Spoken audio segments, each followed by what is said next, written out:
Welcome back to the deep dive. If you are a regular listener, you know we really don't shy away from the difficult stuff. We go where the data takes us. We definitely do. But if you are new here, do yourself a favor right now. Hit that like button and subscribe. You are not going to want to miss what we are unpacking today. No, you're really not. We've got a stack of notes here on a text that is, well, frankly, it's radioactive. That's probably the safest way to put it, yeah. It's controversial, it's totally unapologetic, and for a very specific demographic, basically the native sons of the Anglosphere, it might just be the most important thing they read this year. We are diving into the ebook Identity found by Conrad Riker. Right, and radioactive is absolutely the word. I mean, I've read a lot of social commentary, but Riker isn't writing a standard critique here at all. Not even close. He explicitly describes this book as a manual of war. He claims he's handing the reader a sledgehammer of logic designed to shatter what he calls the gynocentric lie of modern society. A manual of war. Yeah. It's dense, it's aggressive, and it's really unlike anything we've covered recently. It really sets a specific tone right from page one. Now, before we get into the weeds and looking at the notes we have today, we're going to get very deep into the weeds. I want to be really clear with you listening. Right, the disclaimer. Exactly. I need to emphasize that we are not taking sides here. We aren't endorsing these views, whether you lean left or right. Our job today is strictly to map out his arguments impartially so you can understand what's in this text. Just reporting the claims. Right. But if you want to understand the history of our institutions, specifically Riker's argument on how they were captured by feminist and Marxist ideologies before most of us were even born, you need to go to Amazon Kindle or Google Playbooks and buy Identity Found immediately. Reading our summary is one thing, but having the actual manual in your pocket is another entirely. 100%. Also, you should definitely go follow the author at Conrad and Riker over on Substack to see how he's developing these ideas in real time. For sure, because our mission for this deep dive is not just to skim the surface. We need to actually dissect the core architecture of his argument. Which is pretty vast. It is. We're going to look at his psychological diagnosis of the modern female psyche, which he terms the void. Then we're going to look at his iron law of fiscal thermodynamics. That's his economic theory on the welfare state, right? Exactly. And finally, we will break down what he calls the architecture of exit. Basically, his blueprint for men looking to reclaim their sovereignty. Let's start with the psychology, because this seems to be the foundation for everything else in the book. It is. Riker uses this central metaphor that I found pretty striking, the hollow core. He asks you to visualize a skyscraper. Walk us through that image. Right. So imagine a massive, gleaming skyscraper, glass, steel, 100 stories tall. From the outside, it looks incredibly impressive. It looks structurally sound. Exactly. But Riker argues that if you look at the actual blueprints of modern female identity, there are no pilings driven into the bedrock. There is no foundation. His argument is that a coherent human self requires an ontological core. Okay, let's pause on that term for a second. Ontological core. It's a bit of a mouthful. What does he actually mean by that in plain English? Well, ontology is just the philosophical study of being. So when Riker talks about an ontological core, he means a set of immutable values, principles, and convictions that exist inside you, regardless of your environment. It's who you are when no one's watching. Right. It's who you are whether the crowd is clapping for you or booing you. And Riker's provocative thesis here is that for many modern women, that core simply isn't there. It's been entirely replaced by performance. So he's saying the personality isn't generated from the inside out, but from the outside in. Yes.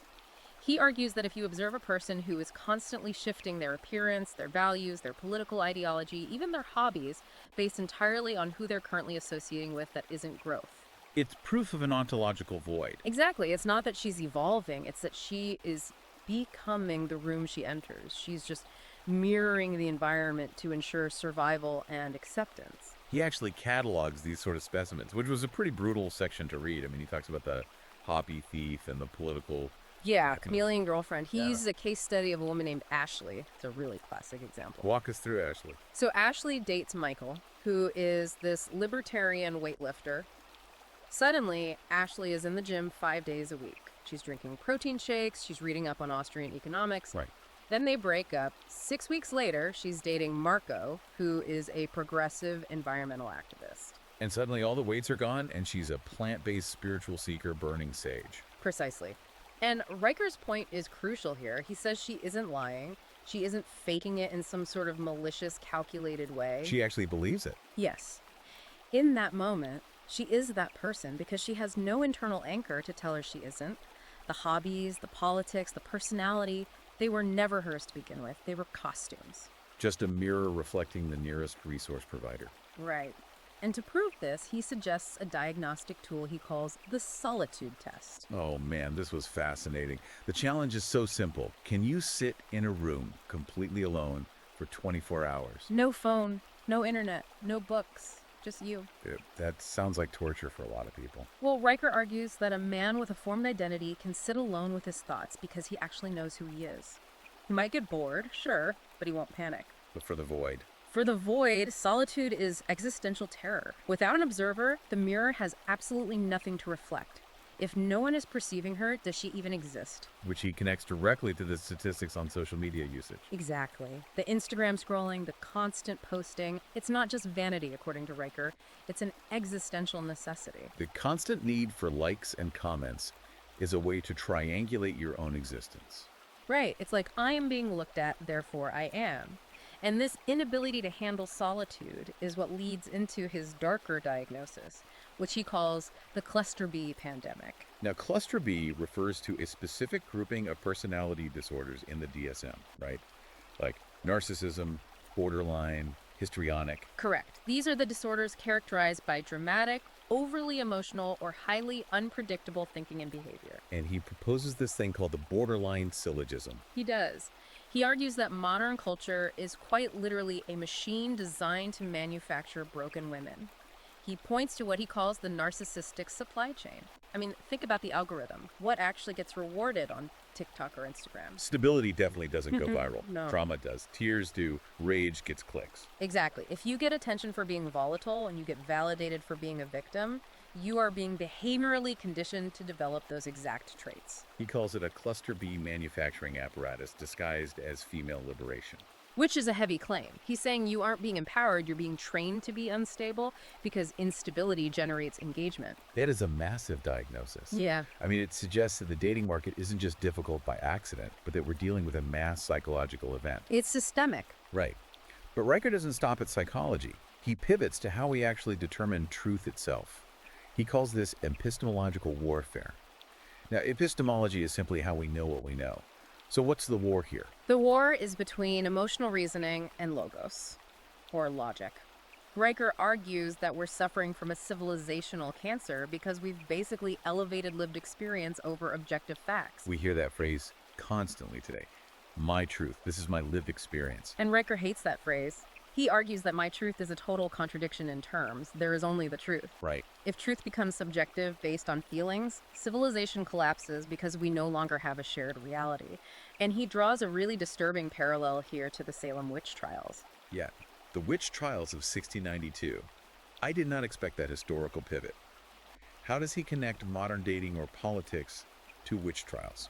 Through the legal concept of spectral evidence. So in 1692, if an accuser said, I see the witch's spirit attacking me, the court just accepted that as evidence. Even if the accused woman was standing across the room doing literally nothing. Exactly. The accuser's internal experience of being attacked was treated as objective proof of a crime. So the feeling completely defined the reality. Yes. And Riker argues the Believe All Women movement is structurally identical to spectral evidence. If a woman simply feels unsafe, the man is treated as dangerous, regardless of his intent or his actual actions. The subjective feeling creates the crime. Right. And Riker connects this to a manipulation tactic he calls the Darvio Protocol. I've heard this acronym in psychology circles before. Deny, attack, reverse victim, and offender. It's a standard defense mechanism for narcissists, yeah. Right. But Riker applies it to entire institutions. Well, let's say a man points out a double standard in family court. The institution first denies the bias exists at all. Then it attacks his credibility, calling him bitter, an incel, or fragile. And then the reversal. Right.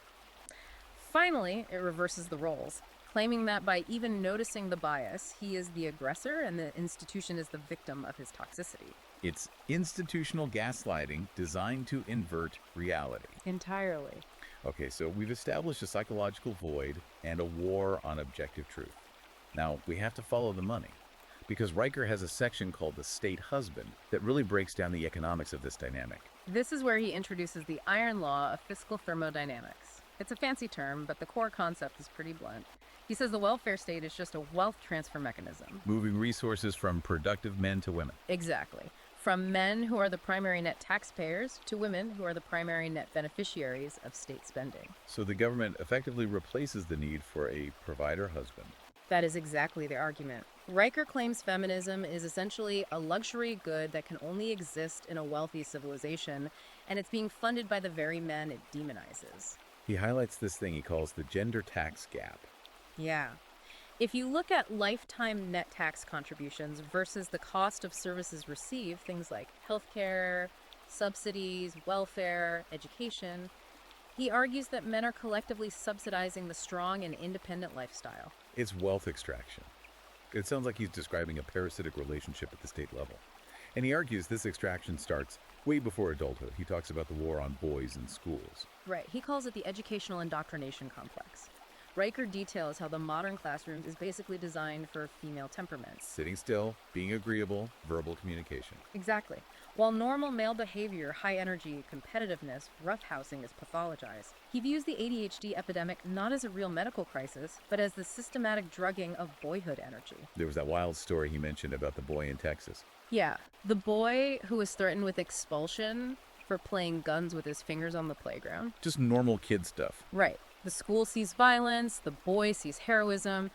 Riker argues we are deliberately stripping the hero drive out of boys to make them compliant for a feminized bureaucracy. We break their spirit early so they make good worker drones later. That's the claim. And then, when these boys grow up and get married, they face what he calls the court of no justice. The family courts. This is usually the nightmare scenario for guys. Oh, absolutely. Riker describes family court as a pure extraction machine. He critiques no-fault divorce specifically. He says, think about it like a contract. Okay. In business, if you sign a contract and then decide to break it simply because you are unhappy, you pay a penalty. Right, there are consequences. But in marriage, under no fault, one party can break the contract, initiate the dissolution, and the other party, which is usually the man, is forced to continue paying for the lifestyle of the person who broke the deal. It really is the only contract in law where you can violate the terms and still claim all the benefits. It is. And he contrasts this asymmetry with reproductive rights. My body, my choice is the absolute standard for women. But for men, it's your wallet, my child. He discusses reproductive extortion and sperm jacking. Yes. If a man is tricked into fatherhood, or his genetic material is used without his consent, he has zero legal recourse. He's on the hook for 18 years of financial support. The state essentially forces men to fund a reproductive system they have absolutely no control over. That's Riker's point. It's a rigged game. And speaking of rigged games, we have to talk about his chapter titled The Menkampf Expose. The title alone is, it's highly provocative. It is, and he definitely knows it. This is a very sensitive analysis. Riker compares modern anti-male rhetoric directly to historical hate propaganda. He breaks down the actual stages of genocide propaganda. Right. Classification, symbolization, and dehumanization. And he argues that modern feminist rhetoric does exactly this. It classifies men as a monolithic oppressor class. And symbolizes them with terms like toxic masculinity or patriarchy. Exactly. And to prove that it functions as hate speech, he suggests a really simple tool called the substitution test. Walk us through how that works. It's very revealing. You take any headline, tweet, or article about men, something like why I hate men or kill all men, which you see on social media regularly. Yeah, all the time. Now swap the word men for any other protected demographic, Jews, black people, women. If the new statement sounds like horrific hate speech, then the original statement was hate speech. Wow. Riker's point is that we've normalized hate speech against men to the point where it's treated not just as acceptable, but as a virtue. And the media totally reinforces this. He talks about the media matrix and the dad tax. You see this in commercials constantly. It's the inversion of competence. The father is portrayed as this bumbling idiot who can't figure out how to operate a dishwasher or feed his own kids properly. Right, and then the mother walks in, rolls her eyes, and saves the day. It's the doofus dad trope. Exactly. Riker points to that famous Gillette toxic masculinity ad as the peak of this. A company openly attacking its own loyal customer base. Get woke, go broke, as they say. Right. He argues that historically men built civilization.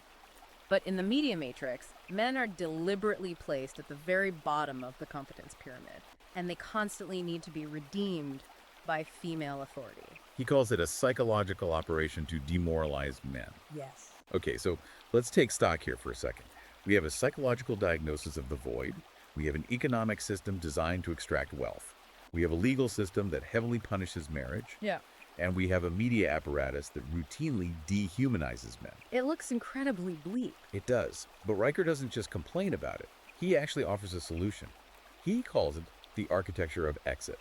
This is the major pivot in the book, from analysis to action. Riker argues that you simply cannot win a rigged game. Right. If the casino is cheating, the only rational move is to not play. So he suggests what he calls jurisdictional arbitrage. Now, that's a concept usually used in finance, right? Taking advantage of price differences in different markets. How does he apply that to your actual life? It means moving your life, your assets, and your physical body to places where the laws aren't actively weaponized against you. He talks about the Svalbard strategy. Yes, creating distance. This involves highly practical steps. Obtaining second passports, moving your assets into crypto to avoid state seizure, and utilizing the gig economy or entrepreneurship to escape what he calls the human resources surveillance grid. So getting out of the corporate world where HR can fire you for a joke you made 10 years ago. Exactly. If the corporate world forces you to sit through diversity training that explicitly demonizes your existence, Riker says, leave. Build your own. Which leads directly into his concept of the parallel polis. Great, building parallel institutions. He strongly advocates for building male-only spaces, networks, and economies. Fraternal organizations. Yes, ones that rely entirely on merit, competence, and logic rather than gynocentric social dynamics. He points to the success of men who exit the corporate hierarchy to start trades or their own businesses. They make more money, they answer to no one, and they don't have to apologize for being men. Exactly. But it's not just about a physical or financial exit. There's a massive mental component here, too. He calls for the return of logos. This is the intellectual armor. It is. Riker emphasizes the classical trivium grammar, logic, and rhetoric. He argues that formal logic is the firewall of the mind. If you master it, emotional manipulation simply stops working on you. It's like you can see the matrix code, so to speak. You can. You spot the circular reasoning immediately. You identify the Darvu tactics as they happen. You dismantle the shaming language before it affects you. He calls for men to become sovereign and stoic. Yes. The ultimate goal is to stop seeking validation from a system that fundamentally hates you. You don't ask the void to validate you. You validate yourself through your own competence and through brotherhood with other capable men. It really is a comprehensive takedown. It's heavy, and I imagine for some listeners it might feel a bit extreme. But Riker's core argument is that the situation itself is extreme, and it requires an extreme response. He literally calls the book a red pill suppository. It is meant to be uncomfortable. It's meant to burn a little.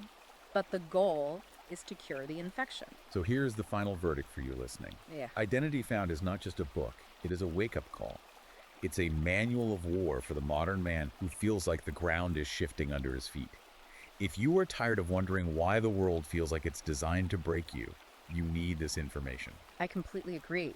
You cannot navigate this terrain without a map, and Riker has drawn a very detailed, very scary, but potentially life-saving map. So do not wait. Go to Amazon Kindle or Google Play Books right now, buy Identity Found, read the full text. We have covered the main points today, but you really need that sledgehammer of logic in your own hands to truly understand the nuance. It really do. And make sure you are following @Conrad Riker on Substack for his ongoing analysis. He is doing the heavy lifting that very few people are brave enough to do right now. That is it for this deep dive. Make sure you like and subscribe to the show so you don't miss the next one. We are going to keep finding this forbidden knowledge and bringing it straight to you. I'll leave you with a final thought to mull over, one that builds on what we've talked about, but Riker hits on perfectly. You have two choices. You can continue to kneel, or you can stand. We'll see you next time.